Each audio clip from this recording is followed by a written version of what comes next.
नमस्कार साथियों, स्वागत है आपका दिनेश एकेडमी यूट्यूब चैनल में। तो साथियों, हम पढ़ रहे हैं उत्तराखंड के इतिहास को जो है दो साक्ष्यों के आधार पर। तो पहला जो था हमारा प्रागैतिहासिक काल और दूसरा जो है हमारा ऐतिहासिक काल। तो इस पे जो है आज का जो हमारा लेक्चर है तो वो है लेक्चर 8, यानी कि 7 लेक्चर जो है हम पढ़ चुके हैं।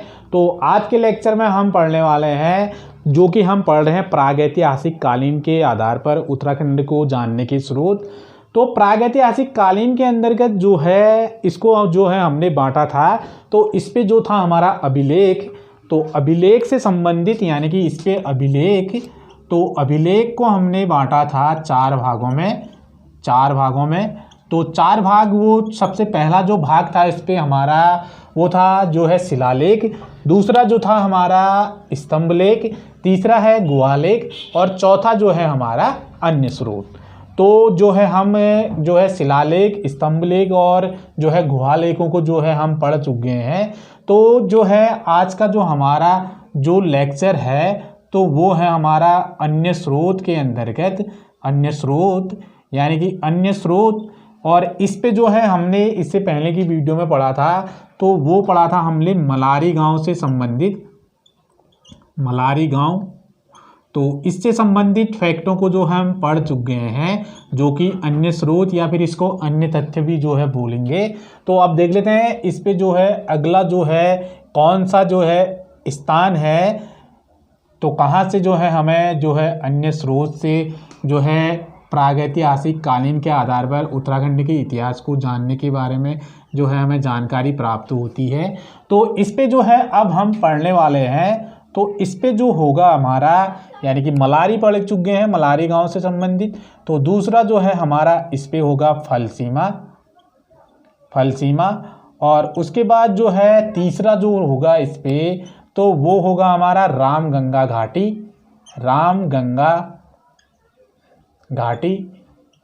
घाटी।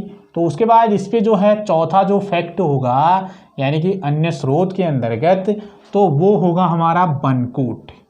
तो बनकोट से संबंधित हमें यहाँ से क्या क्या प्राप्त हुआ है, तो उसको जो है आज के इस लेक्चर पे जो है हम पढ़ने वाले हैं।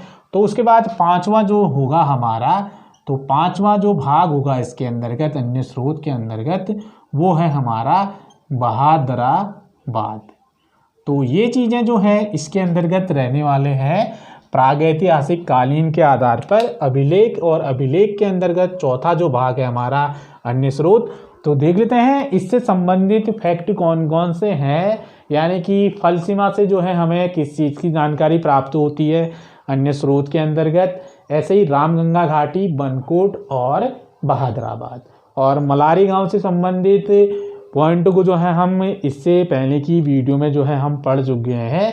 तो हमारा जो है लेक्चर जो है आज का 8 और उत्तराखंड के इतिहास को जानने में प्रागैतिहासिक कालीन के आधार पर, यानी कि 2 साक्ष्यों के आधार पर हम उत्तराखंड के इतिहास को जो है पढ़ रहे हैं। तो देख लेते हैं इस पे जो हमारा पहला जो है, इस पे पहला जो साक्ष्य है तो वो है हमारा प्रागैतिहासिक कालीन या कि प्रागैतिहासिक काल। तो इस पे सबसे पहले आप देख लेते हैं जो आज का लेक्चर है, तो इस पे हम जानेंगे फलसीमा से संबंधित। तो सबसे पहले जो है फलसीमा जो है कहाँ पर स्थित है, जो उत्तराखंड में जो है कहाँ पर जो है ये स्थान पड़ता है, तो इससे संबंधित फैक्टों को जो है शुरू कर लेते हैं। तो ये जो है फलसीमा जो है हमारा, इस पे सबसे पहले होगा कि कहाँ पर स्थित है फलसीमा। तो ये कहाँ पर स्थित है, तो ये है हमारा अल्मोड़ा में, अल्मोड़ा जिले के अंतर्गत जो है पड़ता है हमारा क्या, फलसीमा जो है स्थान है। तो अगले पॉइंट की ओर लेके चलते हैं। तो इस पे क्या है, तो यहाँ से जो है हमें क्या प्राप्त हुआ है, यानी कि जो फलसीमा है तो क्या प्राप्त जो है हमें यहाँ से हुआ है। तो यहाँ से जो है हमें फलसीमा नामक जो स्थान है जो अल्मोड़ा जिले के अंतर्गत पड़ता है, तो यहाँ पर जो है योग मुद्रा में जो है हमें मूर्तियाँ प्राप्त हुई हैं, यानी कि योग मुद्रा में मूर्तियाँ प्राप्त हुई हैं। तो नृत्य करती हुई मूर्तियाँ जो है हमें यहाँ से प्राप्त हुई हैं अल्मोड़ा जिले के अंतर्गत जो स्थान पड़ता है हमारा फलसीमा। तो देख लेते हैं यहाँ से जो है हमें क्या प्राप्त हुआ है, तो योग मुद्रा में नृत्य करती हुई मूर्तियाँ। तो ये चीज़ें जो हैं यहाँ से जो है हमें प्राप्त हुई हैं, योग मुद्रा में नृत्य करती हुई जो है मूर्तियाँ। तो उसके बाद अगले पॉइंट की ओर लेके चलते हैं। तो यहाँ से क्या हमें प्राप्त हुआ है, तो यहाँ से जो हमें शवागार, तो शवागार के साक्ष्य जो है हमें यहाँ से प्राप्त हुए हैं, फलसीमा नामक स्थान से साक्ष्य प्राप्त हुए हैं। यानी कि यहाँ पर जो है मनुष्य को जो है यहाँ पर जो है यानी कि दफनाने की प्रथा जो रही होगी, तो उस चीज़ से जो है यहाँ पर जो है क्या है, शवागार के साक्ष्य प्राप्त हुए हैं हमें। कहाँ से, फलसीमा नामक स्थान से, जो कि अन्य स्रोत के अंतर्गत है उत्तराखंड के इतिहास को जानने के स्रोत में। तो इसमें जो है शवागार के साक्ष्य जो है प्राप्त हुए हैं। तो अगले पॉइंट की ओर लेके चलते हैं। तो यहाँ पर जो है कप मार्क्स जो है यहाँ से प्राप्त हुए हैं। कहाँ से, फलसीमा नामक स्थान से। कप मार्क्स यानी कि देख लेते हैं कप मार्क्स किसको कहते हैं। तो कप मार्क्स जो है पत्थरों पर बनाए हुए बड़े गड्ढे या फिर छोटे गड्ढों को जो है कप मार्क्स कहते हैं। तो फिर ये कप मार्क्स जो है किस चीज़ पे जो है इसका प्रयोग किया जाता था, तो इतिहासकारों का मानना है कि जो ये कप मार्क्स हैं तो इस पे जो है हड्डियों को रखा जाता था, यानी कि हड्डियों को रखने के उसमें जो है इसका प्रयोग किया जाता था। यानी कि जो कप मार्क्स है तो इसका प्रयोग किस पे किया जाता था, यानी कि प्रयोग जो है इस पर जो किया जाता था, इसका प्रयोग कप मार्क्स का, तो ये जो है हड्डियों को रखने में इसका प्रयोग किया जाता था। हड्डियों को रखने में इसका प्रयोग किया जाता था। यानी कि जो कप मार्क्स हैं तो पत्थरों पर बनाए हुए जो बड़े गड्ढे हैं तो उस पे जो है हड्डियों को रखने के काम में आता था क्या, कप मार्क्स। तो ये चीज़ें जो है हमें फलसीमा नामक जो है स्थान है वहाँ से जो है इस जानकारी जो है हमें प्राप्त होती है, जो कि अन्य स्रोत के अंतर्गत। उसके बाद नेक्स्ट यानी कि भाग की ओर लेके चलते हैं अन्य स्रोत के अंतर्गत। यानी कि जो तीसरा भाग है तो इस पे है रामगंगा घाटी। तो ये जो है कहाँ पर स्थित है, यानी कि कहाँ पर है रामगंगा घाटी। तो रामगंगा घाटी जो है रामगंगा घाटी नदी के पास ही स्थित है, यानी कि इसी के नाम पर जो है, तो यहाँ पर जो है रामगंगा नदी के पास जो है स्थित है ये रामगंगा घाटी स्थित है। तो ये जो है पहली जानकारी जो कि रामगंगा घाटी कहाँ पर स्थित है, तो रामगंगा नदी के पास स्थित है जो है रामगंगा घाटी। तो उसके बाद अगले पॉइंट की ओर लेके चलते हैं। तो यहाँ से जैसे क्या प्राप्त जो है हुआ है रामगंगा घाटी से, तो क्या प्राप्त हुआ है यहाँ से, क्या प्राप्त जो है हमें यहाँ से जो है मिलती है अन्य स्रोत जो है, अन्य स्रोत को जानने में जो है उत्तराखंड के इतिहास को। तो यहाँ से जो हमें प्राप्त हुई है पाषाणकालीन, यहाँ से जो हमें प्राप्त हुआ है पाषाणकालीन शवागार, यानी कि पाषाणकालीन जो है शवागार प्राप्त हुए हैं यहाँ से भी। यानी कि जो शवागार थे वो हमको जो है इसके साक्ष्य जो है हमें फलसीमा से भी प्राप्त हुए हैं। तो ऐसे ही जो है रामगंगा घाटी है तो यहाँ से भी जो है पाषाणकालीन शवागार प्राप्त हुए हैं। तो उसके बाद देख लेते हैं अगले पॉइंट की ओर कि यहाँ से क्या क्या जो है और जानकारी जो है हमें प्राप्त होती है रामगंगा घाटी से।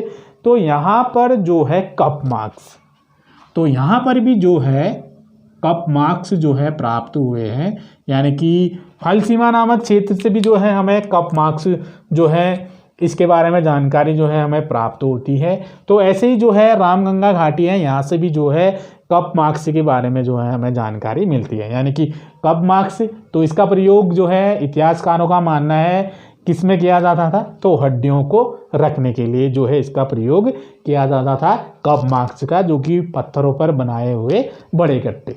तो उसके बाद अब अगले भाग की ओर लेके चलते हैं। तो अगला जो भाग है हमारा बनकोट। तो बनकोट तो सबसे पहले कहाँ पर स्थित है, यानी कि कहाँ पर जो है ये पड़ता है बनकोट नामक स्थान। तो ये जो पड़ता है हमारा पिथौरागढ़, पिथौरागढ़। और पिथौरागढ़ के अंतर्गत एक तहसील पड़ती है, तहसील पिथौरागढ़ के अंदर एक पड़ती है यहाँ पर तहसील, और वो तहसील है हमारी गंगोली, गंगोली हाट। तो यहाँ पर जो है पड़ता है हमारा क्या, बनकोट नामक स्थान, यानी कि जो पिथौरागढ़ के अंतर्गत एक तहसील है तो वो तहसील कौन सी है हमारी, गंगोली हाट। तो गंगोली हाट के अंतर्गत जो है पड़ता है हमारा क्या, बनकोट। तो देख लेते हैं यहाँ से क्या क्या जो हमें बनकोट से प्राप्त हुआ है।